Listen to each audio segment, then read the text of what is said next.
Hi guys, it's me UBprogrammer, and from today I'm gonna start a series on digital logic design, which is short as DLD. And the course code I'm following is CS302 from the virtual university, and it is quite similar to all other curriculum I have seen from different universities of the states and universities from UK. Okay, and let's get started from the lecture 1.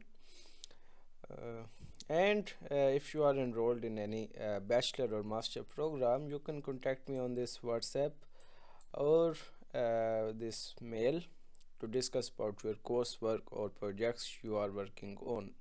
I do teach online, so I can help you out, right?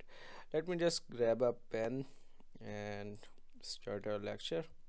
So in the lecture 1, we have to uh, see the two quantities or the different data types which are being referred in this course, that is discrete and continuous. So discrete is the data type which is like, if I draw this, so it will be like this. So one block at a time, right? So and the continuous, if I draw, it will be like that. So you can see it is all connected by every moment, you can see. So that's what the graphical representation, but if you see as an example, it will be more clear. So, like number of people in a room will be a great example of the discrete, because there can't be 3.5 number of people in the room, right? So there can be 3, then 4, not in between, right? And the continuous is the age of a student, great example for the continuous variable. And you can obviously say that uh, a student in the kindergarten is of 3.5 age, right? 3.5 years, but you can't say in that case in the case of discrete. So these are the two variables, and the analog systems use continuous variables or continuous data, and most of the applications in our real life is using this analog. And the digital systems work with the discrete values. So you can see that we have two systems and we have to work with them together, right? So we will focus on that. And in this course, our focus will be particularly on the digital side, because it is as the digital logic design, right? And in the digital technology, we have two states, 1 and 0. So all the data we are dealing will be represented in the binary, and binary has two states. 1 is for on and 0 is for off, right? So we will spend a great time on these 1 and 0s, right? So any possible value can be represented through these states. So 1 and 0 can represent anything you want. So you are watching this video, just think of it as a combination of 1 and 0s, right? And we will see how this will be represented in our computer systems. Then a single bit can hold either 0 or 1. So this will be a bit and this will be another bit. So it can have two possibilities, 1 or 0. So 1 bit can represent two values, 1 or 0, and 2 bit similarly can represent 4 values, 4 states. So it can give information about 4 states, right? Yeah. Okay, let me just go down. And yeah, so digital circuits are just combination of the gates. Some gates, we call them digital gates, and basic building block of any digital circuit are 7 gates. So AND, OR, NOT, NAND, NOR, XOR, and XNOR. These are the 7 gates which are basic building blocks of any digital circuit out there. And let's see the shapes, so you can get yourself familiarized with the shape. This is like a U with a closed end, and this is like a V, horizontal V with a closed end, like a parenthesis. This is a straight line.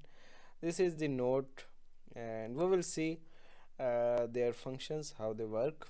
But for now, let's just get yourself familiarized with the shapes and see that uh, these all these gates have 2 inputs except for this NOT gate,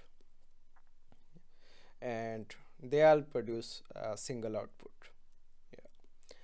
Integrated circuits, IC.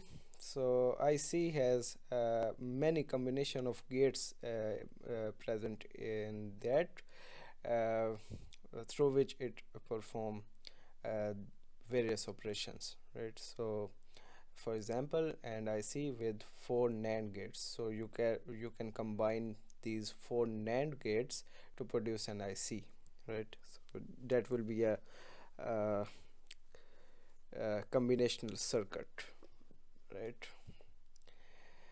Then there are sequential circuit, so a circuit which changes its output based on the correct inputs and some previous input. So it has to do something with the memory. So whenever you see that you can save something in a device, so there will be a great chance that it's using sequential circuit, just like your a microwave oven. Like you set the timer, and timer value it holds in the memory element of that oven or the circuit of the oven, right? And the memory element is implemented by the flip-flops, and we will see that flip-flop further in this course. Okay, and then we have PLDs, so programmable logical devices. So as the name suggests, these are the ICs, integrated circuit, which you can program according to your needs and requirements, right? And the memory, so any digital system, there can be 2 type of memories: the RAM, random access memory, and the ROM, read-only memory. So this RAM will be volatile, like you save something in your RAM, and if power goes off, that data will be lost for forever, right? But in ROM, everything will be consistent. You save and write it for one time. It will never wipe off until you do it constantly, right? A to D and D to A conversions. So it's like analog to digital and digital to analog.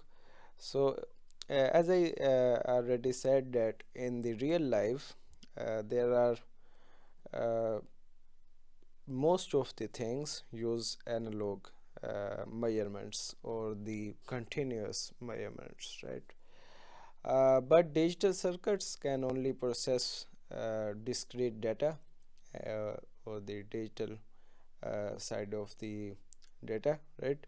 So we have to find a way to uh, efficiently convert the analog signal into digital, and then digital to analog more efficiently, right? And this is being done by the help of converters.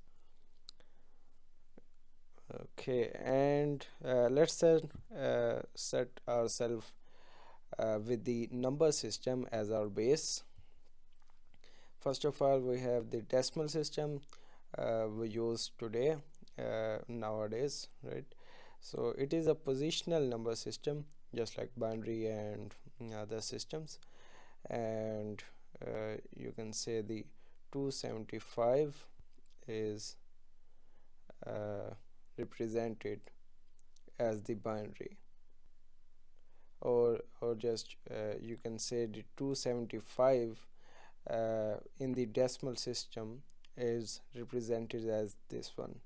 So 2 multiplied 10 to the power 2, because it's here at the 5 the power is 0, then 1, then 2, right?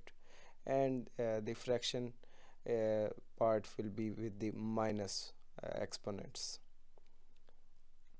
So at the 2 power will 10 to the power 0, at the 8 10 to the power 1, and at the 3 10 to the power 3, at the 9 10 to the power minus 1, at the 1 10 to the power minus 2, just like that, right? Okay, and the binary to decimal conversion, so what you do is just multiply that uh, position with that power, right? So that's the sum of weights number, sum of weights method. And the decimal to binary conversion is really easy. You just divide it repeatedly by the 2, and you start it from the downwards to upwards and write down the number. I hope you know about that, because like if you ever taken a math course in the high school or previous, so they set your base up, right? But you can always check stuff on that conversions out there. But I just said that you see just the conversion and you do it on the calculator. I will suggest you that right? Okay, but you have to like know the methods, right? And the sum of weight method is this is another method to do the decimal to binary conversion. Okay, so this was it for the lecture 1, and we will cover the lecture 2 in the next video. And thanks for watching.